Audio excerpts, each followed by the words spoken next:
श्राद्ध आनंद वचनामृतम तृतीय खंड। विश्व के कोने कोने में क्षेत्र विशेष के विशेष विशेष मनुष्यों में कोई न कोई ऐसी प्रथा पाई जाती है जिसमें मृतकों के प्रति कर्तव्यों के निर्वाह की व्यवस्था है। संस्कृत में यह प्रथा, यह विषय श्राद्ध नाम से जाना जाता है। ये प्रथाएं अनेकानेक प्रकार की हैं, किंतु उन सब को श्राद्ध कहा जा सकता है। श्राद्ध का अर्थ क्या है? श्रद्धया दीयते यस्तु इत्यर्थे श्राद्ध, अर्थात जो श्रद्धा पूर्वक दिया जाए वह श्राद्ध है। और श्रद्धा क्या है? श्रद्ध सत्यम अस्मिन् धियते इत्यर्थे श्रद्धा, अर्थात जब कोई विचार या चरम बिंदु सर्वोच्च मान लिया जाता है तो वह विचार या चरम बिंदु श्रत नाम से जाना जाता है। और जब मन अपनी संपूर्ण वृत्तियों सहित उस उद्देश्य की ओर चलता है तो उस मानसिक गति को कहते हैं श्रद्धा। श्रत चोर्धा बराबर श्रद्धा। श्रद्धा या श्राद्ध पर विश्व में प्रचलित रीति रिवाजों की दृष्टि से विचार किया जाए। श्रद्धा के साथ जब कोई वस्तु दी जाती है तो उसे श्राद्ध कहते हैं। एक पुरोहित कह सकता है, तुम्हारे पिता एक ही बार न मरेंगे, अतः उनके मरने के बाद पर्याप्त मात्रा में खाद्य सामग्री, अन्न, वस्त्र आदि आदि उनके लिए देना चाहिए। यह सब भारतवर्ष में 5000 वर्षों से होता रहा है। अथर्ववेद के समय से लोग मृत व्यक्ति के लिए जो संसार छोड़ चुका है, घी, शहद, चावल, दाल आदि देते हैं। इस विषय में महर्षि चार्वाक ने, जो 2500 वर्ष पूर्व बुद्ध के समय में, वास्तव में बुद्ध से कुछ पहले ही थे, और चार्वाक के शिष्य अजीत केशकम्बली बुद्ध के समकालीन थे। उन्होंने कहा है, यदि तुम एक कमरे में रहो और एक आदमी आंगन में दाल भात कुछ ही गज की दूरी से दे, तो उस कोठरी में रहने वाले मनुष्य को वह दाल भात प्राप्त नहीं होगा और उसकी क्षुधा शांत नहीं होगी। और यदि मनुष्य किसी दूसरी दुनिया में हो, अपरलोक में हो, और उसे तुम दाल भात दे रहे हो, तो क्या वह पावेगा? क्या यह तर्कपूर्ण है? नहीं नहीं, यह सब सुविधा भोगी वर्ग का शोषण है और कुछ नहीं। दाल भात, कपड़ा लत्ता आदि देने के बाद तुम क्या देखते हो? भात दाल पुरोहित खाता है, उसके भोजनागार में जाकर देख लो, वह और उसका परिवार ही वह अन्न खाता पीता है। धोती साड़ी जो देते हो वह भी वह और उसका परिवार पहनता है। गमछे का भी उपयोग वही करते हैं, और यदि आवश्यकता से अधिक हुआ तो बाजार में बेच दिया जाता है। बर्तन भी बेच दिए जाते हैं। तुम्हारे मृत माता पिता जो परलोकवासी हो गए कुछ नहीं पाते।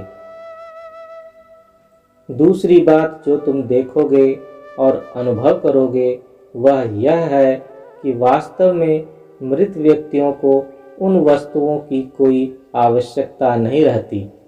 अनुचैतन्य या जीवात्मा को किसी भोजन वाला बर्तन आदि की आवश्यकता नहीं रहती है। यह सब विचार दुष्ट विचार हैं, और यह शोषण लगभग 5000 वर्षों से अथर्ववेद के समय से चल रहा है।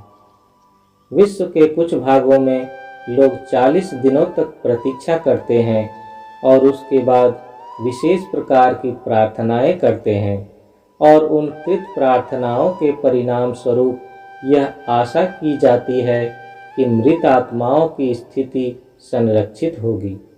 क्या यह तर्कपूर्ण है? कदापि नहीं। श्राद्ध के नाम पर किया गया यह सब कार्य व्यापार मात्र धोखाधड़ी है। प्रागैतिहासिक युग में जब लोग बहुत कम उन्नत मना थे, इसी प्रकार सोचते थे कि मृत्यु के बाद भी मृत व्यक्ति सांसारिक पदार्थ चाहते हैं। इसीलिए प्रागैतिहासिक काल में कब्रों के अंदर अन्न, शराब, ऊन आदि पाए जाते हैं। चद्दरें, क्या मृत व्यक्ति उसे ओढ़ेंगे? संपूर्ण विश्व में इस प्रकार का शोषण कार्य चल रहा है और लोग क्यों शोषित किए जा रहे हैं? मात्र इसी कारण कि उनमें अंधविश्वास घर कर गया है। वे अंधविश्वासी लोग हैं, वे बुद्धि के क्षेत्र में कम विकसित हैं। मुझे एक छोटी सी कहानी स्मरण आ रही है। मेरे शहर में एक व्यापारी थे। मान लो उनका नाम डोमन साहू था। उनके पिता भी व्यापारी थे। वे दिन में व्यापारी के रूप में और रात में डाकू के रूप में कार्य करते थे। उनका नाम मान लो मोहन साहू था। एक बहुत बड़े पंडित कश्मीर से आए और उन्होंने घोषणा की कि उनके मंत्र में ऐसी शक्ति है कि वे सभी पापियों के लिए, पतितों के लिए, पतित आत्माओं के लिए स्वर्ग में स्थान सुरक्षित करा दे सकते हैं। डोमन साहू ने सोचा कि मेरे पिता मोहन साहू तो डाकू हैं। लाओ, क्यों न पंडित की सहायता से मैं अपने पिता के लिए स्वर्ग में स्थान सुरक्षित करा लूं। वह पंडित के पास गए। पंडित ने कहा, ठीक है, मैं सब व्यवस्था कर दूंगा, किंतु मैं 50 गिन्नी लूंगा यह करने की फीस। डोमन के मित्र थे एक रवि घोष, एक अत्यंत भले आदमी। रवि घोष ने कहा, डोमन, पंडित एक व्यापारी है, इसीलिए वह 50 गिन्नी फीस मांगता है। तुम एक काम करो, कुछ सौदेबाजी करो। पंडित से कहो, पंडित जी, मैं मात्र 40 चांदी के सिक्के दे सकता हूँ, अतः आप इसी पर मान जाने की कृपा करें। डोमन ने जब पंडित से कहा तो पंडित बोले, ठीक है, किंतु यदि 50 गिन्नी रही होती तो स्वर्ग के नंदन कानन में पारिजात वृक्ष के नीचे ही तुम्हारे पिता को स्थान मिलता। यदि चांदी के 40 सिक्के दे रहे हो तो वह केवल स्वर्ग के दरवाजे तक ही पहुंच पावेंगे। डोमन ने सोचा, ठीक ही तो है, फाटक तक पहुंचने पर मेरे पिता शेष दूरी तो पैदल चलकर तय कर लेंगे। यह अच्छा है, मुझे मात्र 40 चांदी के सिक्के ही व्यय करना चाहिए। किंतु डोमन फिर रवि घोष के पास गए, जो तीक्ष्ण बुद्धि वाले व्यक्ति थे। रवि घोष ने राय दिया, हम लोगों का पहला प्रयास सफल हुआ। अब पंडित जी से जाकर कहो कि मैं मात्र 30 चांदी के सिक्के ही खर्च कर पाऊंगा। यह कहे जाने पर पंडित जी ने कहा, तब वैसी दशा में स्वर्ग से दूरी और बढ़ जाएगी। और इसी प्रकार सौदेबाजी चलती रही और मामला मात्र चांदी के 10 सिक्कों पर आकर तय हो गया। तात्पर्य यह है कि यह सब श्राद्ध के नाम पर मात्र सौदेबाजी है और कुछ नहीं। तब मनुष्य को करना क्या चाहिए? क्या मृत व्यक्ति के प्रति हमारा कोई सामाजिक दायित्व नहीं है?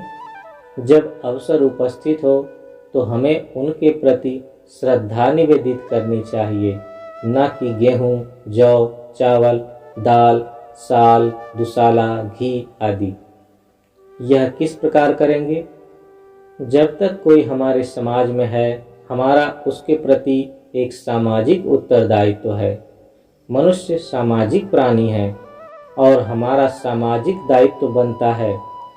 जब मनुष्य यह संसार छोड़कर दूसरे संसार में चला जाता है, तब से हमारे उत्तरदायित्व की सीमा रेखा को पार कर जाते हैं। हम उनकी सेवा नहीं कर सकते। अंतिम संस्कार के बाद हमारा दायित्व समाप्त हो जाता है। उसके बाद हमें क्या करना उचित है? हम प्रार्थना कर सकते हैं, हे परम पुरुष, जब तक वह व्यक्ति हमारे समाज में थे, जो भी संभव था हमने उनकी सेवा की, किंतु अब वे हमारे क्षेत्र के बाहर हैं, अतः कृपया अब आप उनकी देखरेख करें।